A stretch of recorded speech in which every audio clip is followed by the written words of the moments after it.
Here's a document from the Rockefeller Foundation. Rockefeller Foundation, right there. You can zoom in on that, where my finger is. It's called Scenarios for the Future of Development and International Development, the Rockefeller Foundation. All right? Okay, let's take a look at what they're saying here. This is something like a 50, 60-page document. I'd like you to go to page 18, if you can look at this up on the internet, but I'll read it off to you.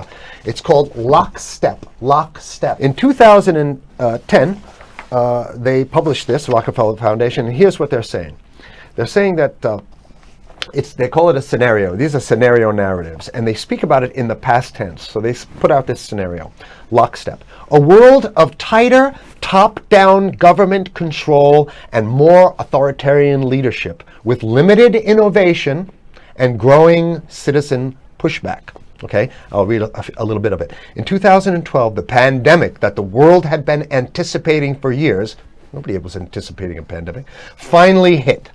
Unlike 2009's H1N1, this new influenza strain originating from wild geese. They use some scenario, but this is Ebola they're talking about. Ahead. Even the most pandemic-prepared nations were quickly overwhelmed when the virus streaked around the world, infecting nearly 20% of the global population and killing 8 million in just 7 months. The majority of them healthy young adults. The pandemic also had a deadly effect on economies. You can see the agenda. Just naked, raw, naked control agenda written down, and it's anybody's guess how this becomes effectuated in real life. So whether this is written specifically as marching orders or whether people take it upon themselves in the intelligence networks to say, okay, well, this has been produced, so this is the plan here. But these narratives have to be written in advance because the intelligence agencies don't know how to do these narratives. They need help. So these think tanks, they come up with these like Rand Corporation, Rockefeller Foundation. These are think tanks of death. They're not the think tanks. They're not there to find great ways to help people. Right? Okay, the pandemic also had a deadly effect on economics. International mobility of both people and goods screeched to a halt. Right? Which is what they want. They want a completely isolated world, right? Debilitating industries like tourism and breaking global supply chains. Well, of course they want tourism. They want you stopped because they're not in the tourism business, and they want you at home in your house in front of the TV. Then they got you, because once you watch the TV, they own your soul. Even locally, normally bustling shops and offices sat empty for months. Okay, so I love how they talk about it in the past tense in 2010. Right? The pandemic blanketed the planet, though disproportionate numbers in Africa died. Southeast Asia and Central America, where the virus spread like wildfire. However, a few countries did fare better. China in particular. The Chinese government's quick imposition and enforcement of mandatory quarantine for all citizens, as well as its instant and near hermetic sealing off of all borders, saved millions of lives, stopping the spread of virus far earlier than in other countries. So the message is here is we have to look towards the Chinese, the oppressive totalitarian Chinese regime as an example of what we need to be doing here. And of course, the ruling class here loves the Chinese regime because they have demonstrated to the ruling class the most efficient form of capitalism, which is authoritarian capitalism. So we have capitalism, but unfortunately we have this veil. I get it. We have this veil of democracy. This is very interesting. This is continue on. Okay. Okay. China's government was not the only one that took extreme measures to protect its citizens from risk and exposure. During the pandemic, national leaders around the world flexed their muscles, flexed their authority, and imposed airtight rules and restrictions. You can see the agenda. Okay, no, go. Okay.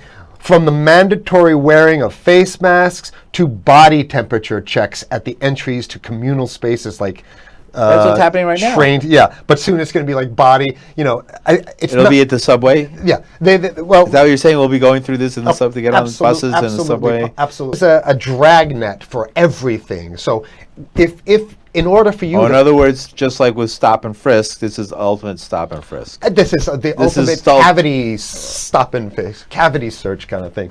All right, so during the pandemic, national leaders around the world flex their authority. You know, now there's some good stuff. Listen to this. And even supermarkets, they want body checks at supermarkets, okay? So basically what they're saying is they're building a system where every move you make, you got to go through them. You can't get food. Well, how about if you go to the farmer's market? Right. Here's the good stuff now. I mean, it just keeps getting better. Even after the pandemic faded, this more authoritarian control and oversight of citizens and their activities stuck and even intensified. That's the whole point. So they're going to get rid of... Didn't that happen already with 9/11? Of course. 9/11 was how many, 14 years ago, and we still have all these draconian rules. So they're going to put the body cavity USA, searches Patriot, and all that That's right. stuff. So in order to get to a supermarket, you got to have a body cavity search, and then when there's no more Ebola, well, you know what? We kind of like this way because we have an complete infrastructure of a control grid, like my friend down in Austin, Texas, Alex Jones says, control grid. Okay. And yes, now even after the pandemic, in order to protect themselves from the spread of increasingly global problems, from pandemics and national terrorism to environmental crisis and rising poverty, leaders around the world took a firmer grip on power. At first, the notion of a more controlled world gained wide acceptance and approval. I'm sorry, nobody likes this stuff. Citizens willingly gave up some of their sovereignty and their privacy to more paternalistic states in exchange for greater safety and stability. I mean, that's just a complete naked contradiction to the famous saying that if you're going to give up your freedom for security, you're going to get neither. That's the long-standing thing. And here what they're doing is they're not even ashamed or embarrassed to absolutely say the exact opposite. They're saying, yes, we all want to give up our privacy and sovereignty for more stability and security and stability. So you don't get that.